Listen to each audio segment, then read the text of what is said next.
எல்லாருக்கும் வணக்கம். நான் உங்களோட சேத்தனா டாரட் குயின் பேசுகிறேன். எல்லாம் எப்படி இருக்கீங்க? எல்லாம் நல்லா இருக்கீங்கன்னு நினைக்கிறேன். இந்த வாரத்துக்கான தனுசு ராசிக்காரங்களுக்கு எப்படி இருக்குன்னு பார்க்கலாம். கார்டோட எனர்ஜி கூட கனெக்ட் ஆகிறதுக்கு 999 என்ற ஏஞ்சல் நம்பர் டைப் பண்ணுங்கள். இந்த வாரம் உங்களுக்கு எப்படி இருக்கும் அப்படின்னு பார்க்கலாம்.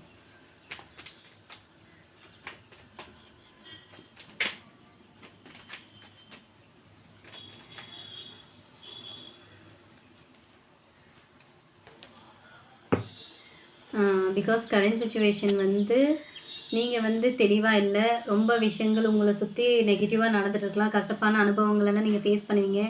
சண்டை, பிரச்சனை, ஈகோ உங்களுக்கெல்லாம் இப்போ அதிகமாக இருக்கும் இந்த வாரத்தில்.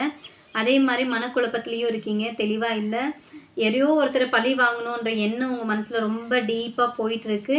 இந்த டைமில் நீங்கள் கொஞ்சம் பொறுமையாக இருக்கிறது பெஸ்ட்டு. தேவையில்லாமல் மன சங்கடத்துக்கு ஆளாயிட்டு, அதே மாதிரி உடல் ரீதியாகவும் நீங்கள் இந்த பிரச்சனை வாலண்டியராக போய் ஃபேஸ் பண்ணுறதுனால நரம்பு சார்ந்த பிரச்சனைகள் வரவும் வாய்ப்பு இருக்குது. முடிஞ்சளவு நீங்கள் கொஞ்சம் விஷயத்தை தவிக்கிறது பெஸ்ட்டு. தீய பழக்க வழக்கங்களுக்கு ஆளாகிடுவீங்க. அதே மாதிரி மெயின் விஷயம் என்னென்னா நீங்கள் உங்கள் மனசில் நீங்கள் யோசிக்கிற சில ஒரு விஷயத்த உங்களை தாண்டி உங்களுடைய டிசிஷனே ராங்காக தான் இருக்குது. முடிஞ்சளவு உங்களை விட சீனியர்கிட்ட நீங்கள் ரெஃபரன்ஸ் வாங்கிக்கோங்க. பிகாஸ் உங்களை விட பெரியவங்ககிட்ட நான் பண்ணுற விஷயம் சரியாக இருக்கா, நான் எதனா தப்பு பண்ணுறேனான்ற கொஞ்சம் யோசித்து பேசிவிட்டு நீங்கள் முடிவெடுங்க. அவசரப்பட்டு சண்டை, பிரச்சனை, இந்த மாதிரி அடிதடி இந்த மாதிரி போகாதீங்க. இந்த வாரத்தில் உங்களுக்கு அதெல்லாம் வாய்ப்பு இருக்குது. அதே மாதிரி உடல் ரீதியாகவும் மன ரீதியாகவும் கொஞ்சம் உங்களுக்கு இந்த வாரம் கொஞ்சம் கசப்பாக இருக்கும். கொஞ்சம் உடம்பு சார்ந்த பிரச்சனைகள் வரவும் வாய்ப்பு இருக்குது. நீண்ட நாளாக எதிர்பார்த்துட்டு இருக்கிற விஷயம் உங்களுக்கு ரொம்ப தடைப்பட்டுட்டு போயிட்டு இருக்கலாம். ஏன்னா உங்களுக்கு கரண்ட் சுச்சுவேஷன் டைமும் சரியில்லைங்க. நீங்கள் என்ன பண்ணாலுமே கொஞ்சம் பொறுமையாக ஹேண்டில் பண்ணுறது ரொம்ப முக்கியம். அதே மாதிரி பண ரீதியாகவுமே நீங்கள் எதிர்பார்த்த இடத்துல பணம் வந்திருக்காது. பண ரீதியாக கொஞ்சம் பிரச்சனை ஃபேஸ் பண்ணிகிட்டு இருக்கீங்க.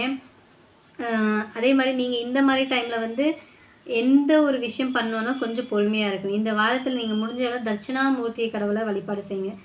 இல்லை கால பைரேஸ்வரரை வழிபாடு செய்யுங்க. அது உங்களுக்கு ஒரு நல்ல தடைகளை நீக்கி கொடுப்பாங்க. இந்த வாரம் நீங்கள் தேவையில்லாமல் ஈகோ வச்சு அடுத்தவங்களை பழி வாங்குறன்ற எண்ணத்துக்கு போக வேண்டாம். அது உங்களுக்கு உடல் ரீதியாகவும் பிரச்சனை கொடுக்கும், மன ரீதியாகவும் பிரச்சனை கொடுக்கும். அது சில ரிலேஷன்ஷிப்பையும் பாதிச்சிரும்ன்ற மாதிரி வந்திருக்கு. இந்த வாரம் நீங்கள் அமைதியாக இருங்க, பொறுமையாக இருங்க. காலபைரேஸ்வரர் கோயிலுக்கு விசிட் பண்ணுங்கள். அது உங்களுக்கு ஒரு நல்ல மாற்றத்தை கொடுக்கும். ஏன்னா இன்னொன்று நீங்களும் தெளிவாக இல்லை, நீங்களும் குழப்பத்தில் இருக்கீங்க. அது உண்மையாக தப்பான்றது கூட உங்களுக்கே தெரியல. உங்கள் நோக்கத்தில் அது உண்மையாக நீங்கள் பார்த்துட்டு இருக்கீங்க. கண்டிப்பாக இந்த வாரம் நீங்கள் கொஞ்சம் பொறுமையாக போகிறது பெஸ்ட்டு. பெரியவங்களோட சஜஷன் கேளுங்க. நீங்கள் போகிற பாதை கரெக்டாக இருக்கா, நீங்கள் எடுத்துருக்கிற முடிவு கரெக்டாக இருக்கான்றது உங்களை விட சீனியர்ஸை நீங்கள் ரெஃபரன்ஸ் பண்ணி அது கன்ஃபார்ம் பண்ணிவிட்டு அப்புறமேட்டு நீங்கள் எது ஒன்று பண்ணுங்கள். ஓகேங்களா? இந்த வாரம் நீங்கள் கொஞ்சம் பொறுமையாக இருக்கணும். தனுசு ராசிக்காரங்களுக்கு இந்த மெசேஜ் உங்களுக்கு